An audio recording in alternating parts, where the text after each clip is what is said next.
हाँ भाई, दरो का आपको ये सीन तो याद ही होगा जो एकदम से इमोशनली हो गया था, यानी कि ट्रिपल एच के साथ किस तरीके से यानी कि दरो की फाइट हो गई थी, और वो भी भाई यानी कि कोडी रोज को लेकर के अगेंस्ट। तो भाई मुझे लगता है कि शायद अब ये जो यहाँ पे सीन होने वाला है ना, तो ट्रिपल एच भी शायद इसमें कुछ अब मदद कर सकते हैं शायद कोडी रोज की, मगर शायद पॉसिबल भी ऐसा बिल्कुल नहीं हो सकता है। क्योंकि भाई देखो, अगर यानी कि ट्रिपल एच मदद करते हैं यानी कि कोडी रोज की, तो मुझे लगता है कि एल मिशन जमर के ठीक यानी कि जब लास्ट में इंटर्नशिप हो रही थी, यानी कि जब बेइज्जती की जा रही थी कोडी रोज की, तो मुझे लगता है कि शायद वहीं पे आ जाना चाहिए था यानी कि कोडी रोज के सामने ट्रिपल एच को, मगर ऐसा बिल्कुल भी नहीं हुआ। और भाई अब अगर इसमें ट्रिपल एच का हाथ है या नहीं है, तो ये तो मुझे नहीं लगता है, मगर शायद पॉसिबल हो सकता है। क्योंकि देखो भाई, द रॉक ने ऐसा काम कर दिया है कि जॉन सीना को अगेंस्ट लेकर के जो है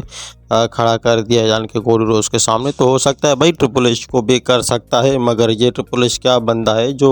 यानी कि बिक नहीं सकता है। तो इसके हिसाब से तो मुझे लगता है कि शायद द रॉक की जो अब हिस्ट्री बनने वाली है, तो वो ट्रिपल एच के साथ भी कंट्रोवर्सी के हिसाब से जो है बनने वाली है WWE के बड़े यानी कि रेसलमेनिया के साथ। पर भाई कुछ भी हो, मगर मुझे लगता है कि शायद ट्रिपल एच जो है यानी कि एक मूवमेंट देने वाले हैं कोडी रोज को, और सबसे बड़ी जो है अचीवमेंट करने वाले हैं कि इस बंदे के साथ तो भाई अब यानी कि जो रिश्ते बनाने होंगे तो शायद अब कड़वे ही बनाने होंगे। तो उस हिसाब से जो है ट्रिपल एच भी इसके बीच में नहीं आएंगे। अब बात करते हैं भाई रोमन रेंस की। तो हाँ भाई, तो रोमन रेंस तो मुझे लगता है कि शायद यानी कि रेसलमेनिया में तो यानी कि 41 में जो है मेन इवेंट करेंगे, मगर वो किसके के अगेंस्ट करेंगे, तो ये बात अभी तक जो है अटक रही होगी यानी कि लोगों के दिलों में, WWE के फैंस यानी कि रेसल वाइस में। तो हो सकता है कि शायद पॉसिबल भी यानी कि सेथ फ्रीकिंग रोलिंस का जब क्लियर मैच कंप्लीट हो सकता है, तो फिर शायद रोमन रेंस बैक आकर यानी कि द रॉक का साथ देंगे या फिर कोडी रोज का साथ देंगे। अब भाई कोडी रोज चाहे तो मुझे लगता है कि शायद रोमन रेंस से हेल्प ले सकते हैं, क्योंकि देखो भाई अब एक वही बंदा है जो यानी कि रोमन रेंस जो है वो हेल्प कर सकता है कोडी रोज की। अब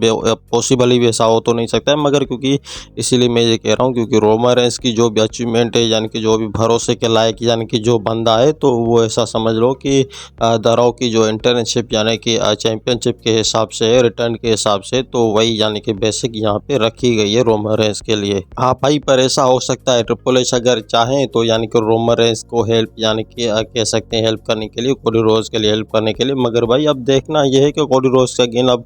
कौन सा यानी कि खिलाड़ी खड़ा हो सकता है, यानी कि उसके साथ यानी कि उसके भरोसे के लायक कौन सा बंदा खड़ा हो सकता है। तो भाई देखो, सेथ फ्रीकिंग रोलिंस तो अब पॉसिबल भी ऐसा नहीं हो सकता, क्योंकि वो भी यानी कि खुद एलिमिनेशन चैम्बर में जो है भाग ले रहे थे, और वो भी कोडी रोज के अगेन। तो पॉसिबल ऐसा नहीं होगा, सेथ फ्रीकिंग रोलिंस जो है उसका साथ नहीं देंगे। और बात करते हैं भाई सीएम पंक की। तो देखो भाई, सीएम पंक का जो है ना, मुझे लगता है कि सबसे बड़ा यानी कि बिगेस्ट मैच होने वाला है, और वो रोमन रेंस के साथ होने वाला है, और द रॉक भी उसमें उसका साथ देने वाले हैं। तो अब बचा भाई यानी कि एक ही बंदा जो यानी कि कोडी रोज की हेल्प कर सकता है। देखो अब भाई ब्रॉक लेसनर का यहाँ पे नाम हो सकता है, पर जो बंदा भाई यानी कि कभी भी रिटर्न नहीं आया हाल ही में, यानी कि 2 साल तो मुझे लगता है कि हो ही गए हैं यानी कि ब्रॉक लेसनर को वापसी में आने हुए, मगर एक